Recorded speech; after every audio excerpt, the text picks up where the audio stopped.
teman-teman, kalau kita melihat tawaran program dari pasangan nomor 1, yaitu konsepnya adalah kontrak farming, sementara Pak Prabowo nomor 2 itu adalah food estate ya. Nah, apa sih perbedaan dari kedua konsep ini?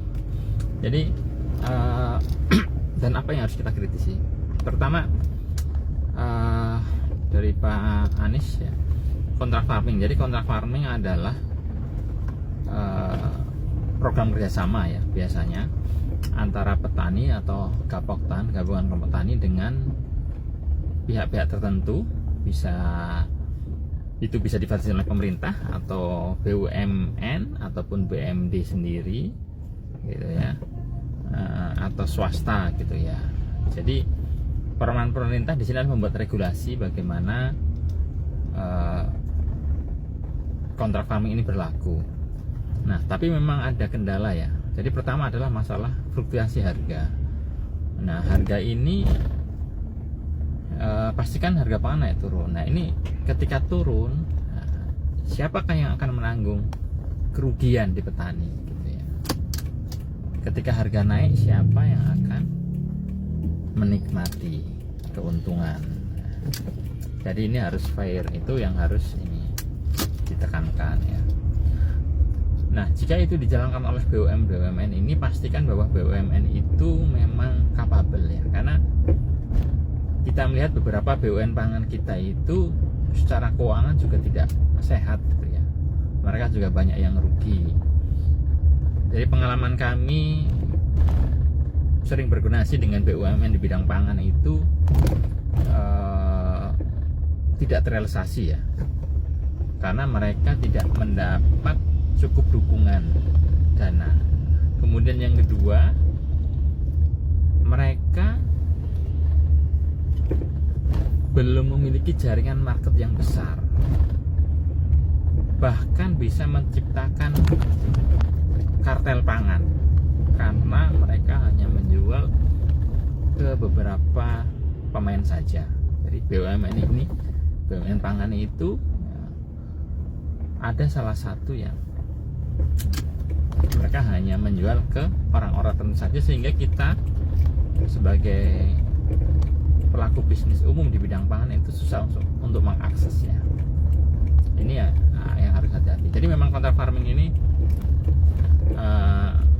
berkembang di negara berkembang, tapi memang harus diawasin dan konsepnya harus jelas, juknis dan juklaknya. Kalau enggak, nanti lagi-lagi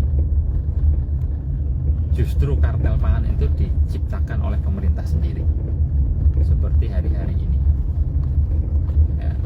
Jadi jangan sampai itu terjadi lagi. Hal itu juga diungkap oleh Pak Mahfud ya dalam debatnya tadi malam. Nah, oke. Yang berikutnya adalah terkait dengan program food estate. Jadi food estate itu sebenarnya programnya udah lama ya, sudah sejak zaman Pak Harto gitu, tapi memang sering gagalnya karena memang luas areanya sangat besar, kemudian tim teknisnya nggak ada yang kompeten gitu ya untuk menangani itu, studi lingkungannya juga kurang ya. Jadi intinya kita melihat itu adalah program yang dipaksakan sehingga tidak berhasil. Taruh dari target sekian puluh ribu ya, dengan dana yang sudah habis triliunan, kok hanya membuka 600 hektar ya dari puluhan ribu. Nah, kalau kata Pak Gibran itu food estate berhasil, kita lihat yang ditanam apa, yang tumbuh apa. Apakah ditanamnya di polybag atau ditanamnya di mana gitu kan, rekayasa tanah gambutnya seperti apa.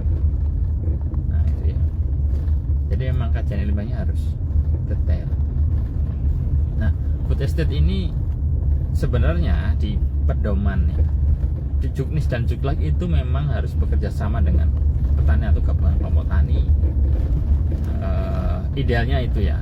Tapi sekarang justru banyak melakukan ada perusahaan, sehingga yang menikmati siapa. Nah, sehingga food estate ini menurut saya perlu dievaluasi ya. Lebih baik dana yang sekian puluh triliun itu kita berikan untuk mensupport petani kita yang sudah ada, dioptimalisasi gitu ya, dan membuka lahan baru yang memang petaninya ada, atau memang dibuat project food estate itu seperti konsep transmigrasi ya. Jadi buka area transmigrasi warga yang memang punya kemampuan untuk di bidang pertanian atau nanti bisa dilatih, tempatkan di sana gitu ya. Bukan orang-orang dadakan yang mengerjakan itu, sehingga dia akan tekun gitu ya. Kalau hanya sekedar proyek ya ada uang ya, namanya proyek pasti jalan. Tapi apakah berkelanjutan, itu pertanyaannya. Uangnya kemana?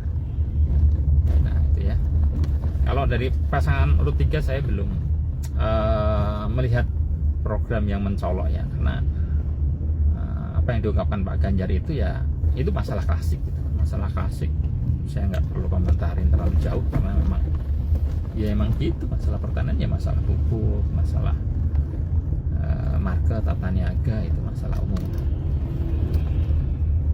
Nah itu kritik saya terkait atau masukan saya terkait dengan food estate dan kota baru. Jadi ada beberapa catatan di masing-masing pihak seperti yang saya ungkapkan sebelumnya. Tapi jika ini dikombinasi food estate dan kontrak farming plus program,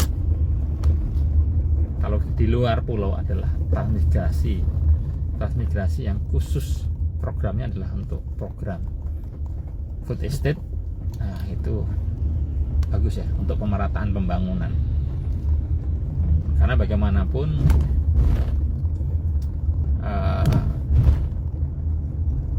pemerataan pembangunan dan pemerataan penduduk itu penting sebagai pusat pertumbuhan ekonomi baru. Kalau hanya just proyek, saya sangat meragukan, karena sudah 3 kali periode presiden food estate itu gagal karena tidak ada improvisasi yang baru. Terima kasih.